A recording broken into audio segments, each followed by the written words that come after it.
நாட்டு காய்கறிகள் வச்சு ஒரு புளிக்கூட்டு எப்படி செய்யலான்னு பார்க்கலாம் இந்த வீடியோவில். ஃபர்ஸ்ட் வந்து நல்லெண்ணெய் எடுத்துக்கோங்க. இதுக்கு நான் நல்லெண்ணெய் தான் எடுத்துக்கிட்டேன். நல்ல 3 டேபிள் ஸ்பூன் அளவு உள்ள நல்லெண்ணெயை ஃபர்ஸ்ட் ஊற்றிக்கோங்க. எண்ணெய் காஞ்ச உடனேயும் கடுகு உளுந்து போட்டுக்கிறோம். கடுகு உளுந்து வந்து நல்லா பொரியட்டும். பொரிஞ்சிருச்சு. இப்போ வந்து கறிவேப்பிலை இலைகளை சேர்த்துக்கலாம். நம்ம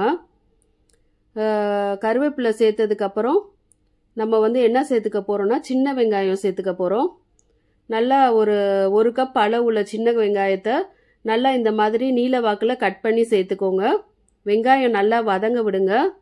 வெங்காயம் வதங்கின உடனேயும் தக்காளி, மீடியம் சைஸ் தக்காளி 2 தக்காளி எடுத்திருக்கேன், அதையும் போட்டு நல்லா வதக்கி விட்டுருங்க. வெங்காயம் தக்காளி இதெல்லாம் நல்லா வதங்கட்டும். அடுத்து ஒவ்வொரு காயாக சேர்த்துக்க போகிறோம். ஃபஸ்ட்டு வந்து சீனி அவரைக்காய் சேர்த்துக்கிட்டோம். ஒரு சின்ன கப்பில் 1 கப் அளவு இருந்ததுங்க. அந்த சீனி அவரைக்காய் எப்படி போடணும்னா இந்த மாதிரி கொஞ்சம் மீடியம் சைஸாக தான் கட் பண்ணி போடணும். அதுவும் போட்டாச்சு. இப்போ அடுத்த காய்கறி என்ன சேர்க்கலான்னு பார்த்தீங்கன்னா கத்தரிக்காய் சேர்க்கலாம். கத்தரிக்காய் வந்து ஒரு 4 கத்தரிக்காய் சேர்த்துக்கிறோம். நல்லா கட் பண்ணி அதை தண்ணியில் போட்டு அதுக்கப்புறம் சேர்த்துக்கோங்க. கத்தரிக்காய் சேர்த்தாச்சு. அடுத்த காய்கறி பார்த்தீங்கன்னா முருங்கைக்காய் சேர்க்க போகிறோம். முருங்கைக்காய் வந்து ஒரு முருங்கைக்காய் அளவு எடுத்து கட் பண்ணி சேர்த்துக்கோங்க. முருங்கைக்காவும் சேர்த்ததுக்கப்புறம் நம்ம என்ன சேர்க்க போகிறோம்னு பார்த்தீங்கன்னா மொச்சக்காய் சேர்க்க போகிறோம். பச்சை மொச்சை வாங்கி சேர்த்துக்கோங்க. இதுக்கு ஒரு கப் அளவு உள்ள பச்சை மொச்சை சேர்த்துருக்கோம்.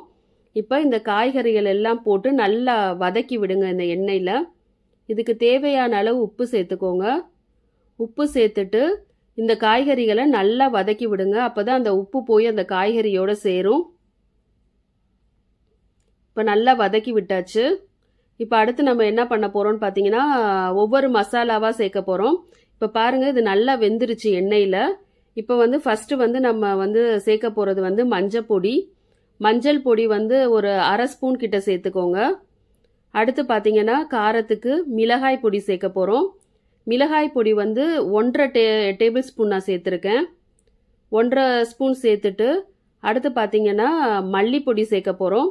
மல்லிப்பொடி பார்த்தீங்கன்னா அந்த எடுத்துக்கிட்ட ஸ்பூன்லேயே வந்து 3 ஸ்பூன் சேர்த்துக்கோங்க. அதாவது மிளகாய் பொடி 1 ஸ்பூன் சேர்த்திங்கன்னா 1 பங்கு சேர்த்திங்கன்னா மல்லிப்பொடி வந்து 2 பங்கு சேர்த்துக்கோங்க.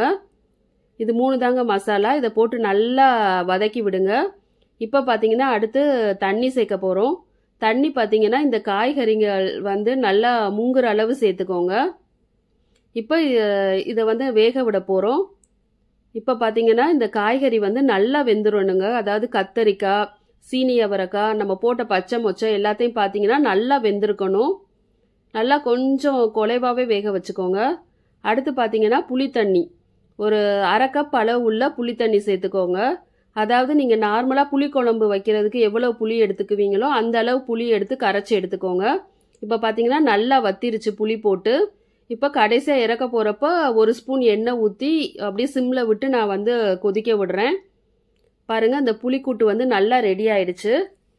நம்ம நாட்டு காய்கறிகள் போட்ட புளிக்கூட்டு ரெடி.